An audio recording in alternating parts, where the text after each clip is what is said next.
В Минспорт.коме опровергли слухи из социальных сетей о закрытии спортивной школы по плаванию «Орбита» в Сыктывкаре. Как отметили в ведомстве, сегодня плавание в Коме – один из базовых видов спорта. Спортивная школа по плаванию «Орбита» – один из центров региона по воспитанию спортсменов по этому виду спорта.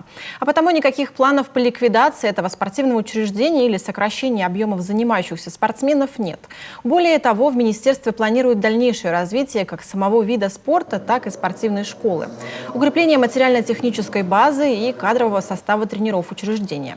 Заинтересованы в ведомстве и в проведении большего числа соревнований на базе спортивной школы. Для этого учреждения сегодня есть все необходимое. Кубок аквализера по плаванию стартовал сегодня в спортивной школе Олимпийского резерва. В соревнованиях принимают участие более 300 спортсменов. Пловцы соревнуются на различных дистанциях в разных дисциплинах. Это брас, вольный стиль, на спине, комплексное плавание и баттерфляй. Соревнования проходят в рамках единого календарного плана. Соревнования текущие, они необходимы для детей, тем более долго соревнований уже не было. Необходимы они для тренерского состава, чтобы выявить сильнейших детей, каких-то детей отобрать, взять на заметку, выстроить качественно дальнейший тренировочный процесс.